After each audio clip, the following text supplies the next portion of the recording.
You picture a palace. I see a trap. Room after room closing in on us.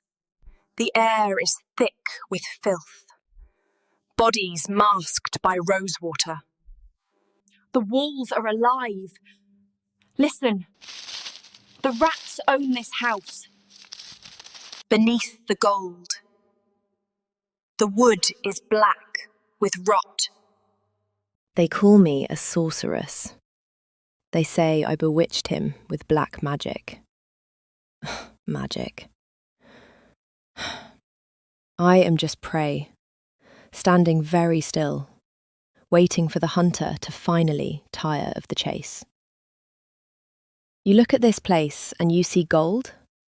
You see a throne? I see wood.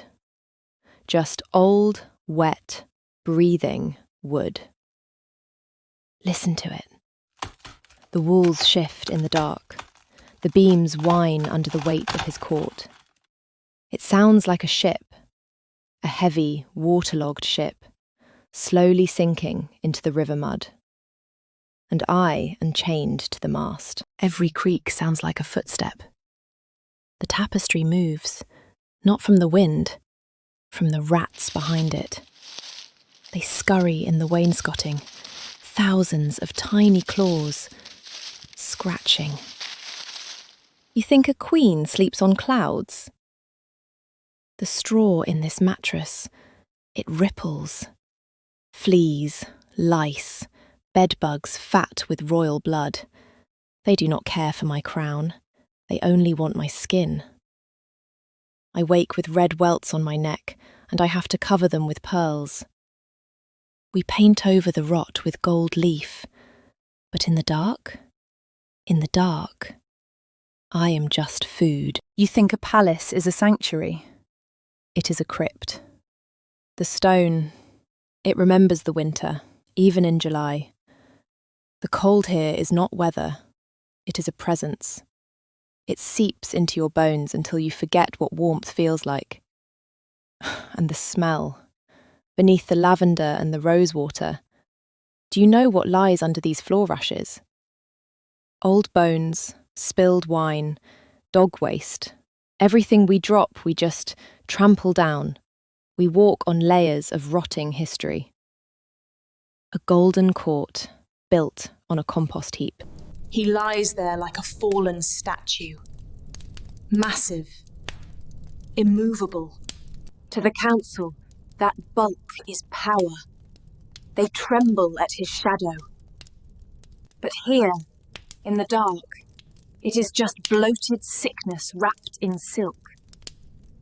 And I am the nursemaid, bound to a body that is failing him. Silence is a luxury I cannot afford. You imagine silk sheets and perfume. The reality is a furnace. He burns with a fever even when he sleeps, a sweating, heaving mountain of flesh. The heat radiating off him. It feels like I am being boiled alive in my own linens. And the smell, sour wine, old sweat and something sweet, like rotting meat. Listen. He stops breathing. For 10 seconds, 20, absolute silence. I find myself praying he doesn't start again, but then he chokes, he gasps, and the nightmare continues. He's moving, the eyes open. Not the blue eyes of a lover, they are glassy, confused. Does he know me? Or am I a ghost? A traitor? Hush, Your Grace. It is only the night. I become water. I must cool the fire without drowning in it. He clutches my wrist.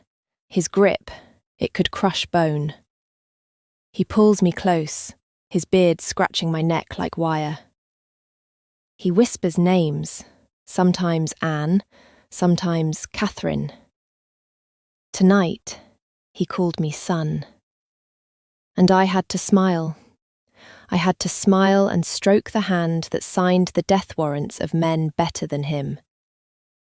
The beast is awake, and he is hungry for comfort I do not possess. The canopy. I count the stitches in the canopy.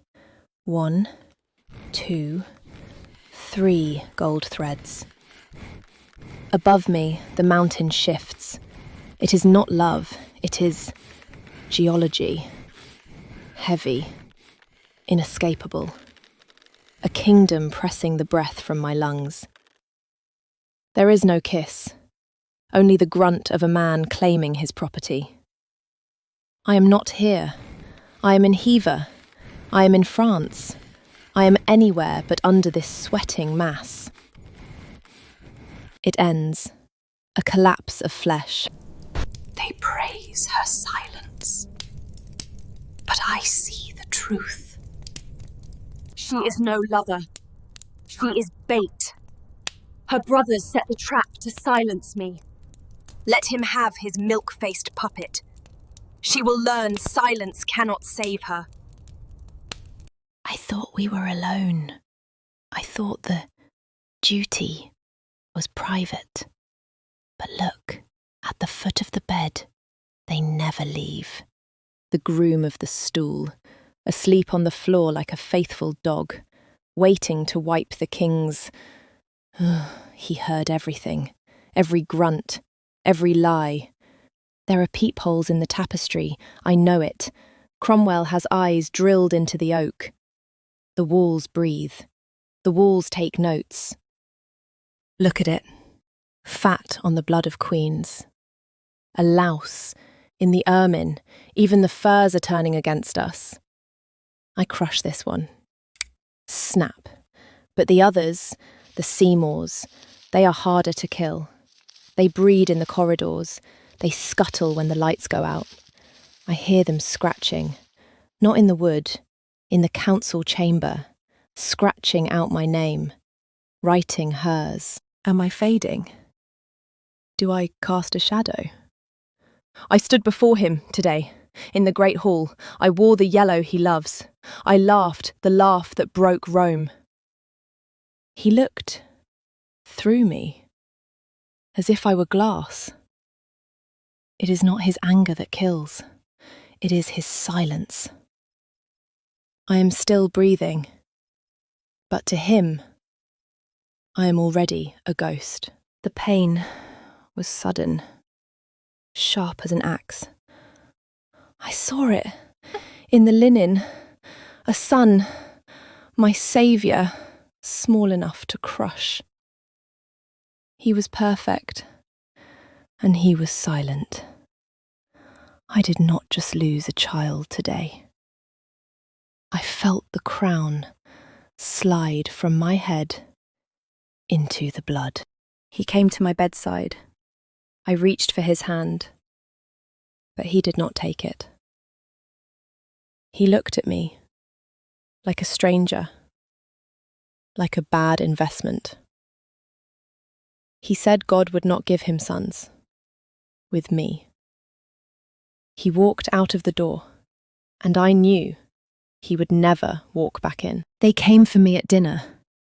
No warning, no mercy. The barge ride was silent. The water looked like black oil. Traitor's Gate, the teeth of the stone, opened to swallow me. I looked up at the sky. It was the last time I saw the sun as a free woman. They have woven a net of lies to strangle the Queen. But I am innocent. God is my witness. I never betrayed him. The candle flickers. When it dies, remember me as I was. Anne Boleyn was executed by sword on the morning of May 19th, 1536. She was buried in an old arrow chest with no headstone to mark her grave. Less than 24 hours later, Henry VIII was formally betrothed to Jane Seymour. They were married 10 days after that. Henry finally got the son he craved. But it was Anne's daughter, the child he dismissed as a useless girl, who would rise to become Queen Elizabeth I. She would reign for 44 years, presiding over a golden age that forged the identity of the modern English nation.